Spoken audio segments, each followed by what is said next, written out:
Hello everyone and welcome back to the channel. Today's video is going to be another theory video. The topic today is the secret origin of Dr.Nefarious Tropy. If this is your first time coming to the channel, I release Crash Bandicoot content every weekend. Usually Saturdays, sometimes it'll fall on a Sunday. I discuss Crash news like Wumpa League, I discuss lore, I discuss theories, I debunk some other people's theories, I'll do game reviews, and occasionally I'll get an interview in every once in a while. So if that sounds like something you might be interested in, maybe consider subscribing. With all that said, let's jump into the topic, the secret origin of Dr.Nefarious Tropy. So right off the bat, the start of this theory is going to be debunking what a good bit of the fandom thinks.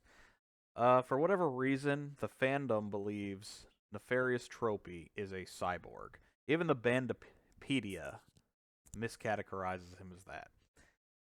This is what he looked like when he was first introduced. People think he's a cyborg because of the clock, but that is just his armor. You can see he's wearing a lab coat underneath the armor. And to prove that this is just armor, he has a hat, armor, and a gauntlet there. And when you beat him in Crash Warped, his body is sent back in time, but his armor remains. So the armor remains, which would mean he would still have his hat and his gauntlet. And in the 105% ending, that proves to be true. You can see him there. He still has his hat and his gauntlet. The armor was left back. And this is where I think people get confused. People think, oh, that must be part of his head, or that must be his hand, so he's still a cyborg.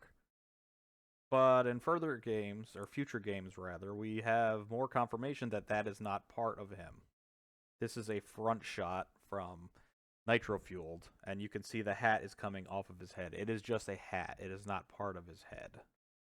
And here's a shot from behind. He's bald and beautiful. Bald, blue, and beautiful.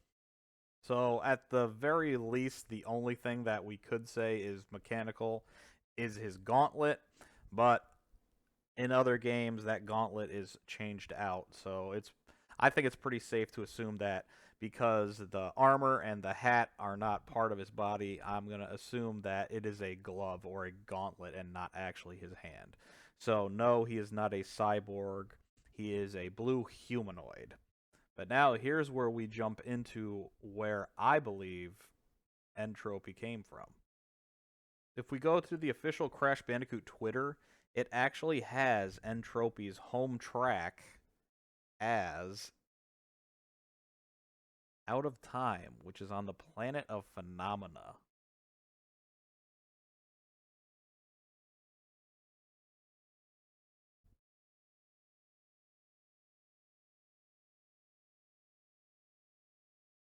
What's interesting about that is on Phenomena, there are 3 tracks, and all of them have clocks involved in them, which is great theming for Entropy because he's all about time travel and clocks.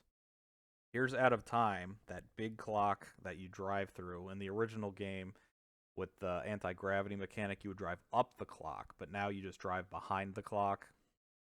And then Clockwork Wumpa is an entire level where you drive through a large clock. There's more to the level, but you drive through the clock at one point, which I thought that this would be Tropy's home track, but they gave him Out of Time in Nitro Fueled.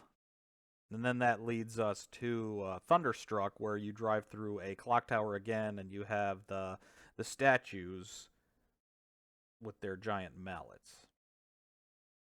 So we have confirmation from the official Crash Bandicoot Twitter saying he's from the Phenomena planet, and then we have all the tracks on Phenomena being clock-themed, which ties in very nicely with Entropy, but there's actually a little bit more that we can discuss. So the only confirmed phenomena inhabitant that we have is Norm. And Norm is a humanoid, just like Entropy. Not saying all humanoids have to come from the same planet, but we're building off the theory that Tropy is from Phenomena, so perhaps Norm will have similar abilities to Tropy. We know that Norm is obsessed with books and reading, and Tropy himself is obsessed with time travel.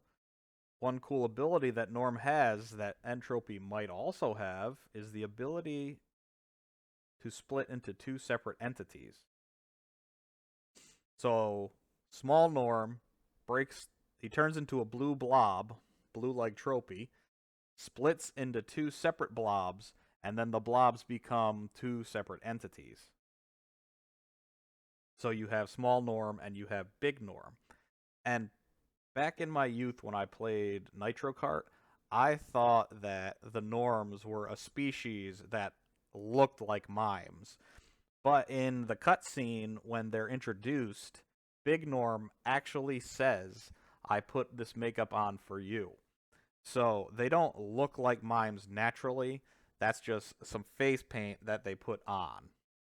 And we actually have what they look like without the face paint in the form of new skins in Nitro Fueled. And I'm going to show those to you now. So this is Small Norm without any makeup on. And then this is Big Norm without any makeup on. So, humanoids, one is obsessed with reading, and they have the ability to split into two. And what's neat is I look back at Charles Zambalis's sketches for Entropy, and I actually found a thin, tiny Tropy and a large, fat Tropy. So I'm not saying that this was planned and that they were always supposed to be two separate entities, but it's really neat that some old sketches actually have a larger Entropy and a smaller Entropy. Like here's a little thin one, and then you have the larger one there. So that covers everything that I've researched. I think it's not 100% confirmed he's from Phenomena, but the fact that all the tracks are themed around clocks and time travel stuff, and Tropy is obsessed with time travel, I think that it fits nicely. So I think Tropy is from Phenomena. The Twitter confirmed it as much. And that's pretty much the entire theory. I hope you guys enjoyed it. And if you've made it this far into the video, let's just say we can have a secret word for you guys to post in the comments section. Say a wibbly wobbly. I'll see how you guys type that. Anyway, everyone, I hope you enjoyed and take care. We'll see you next time. Have a good night.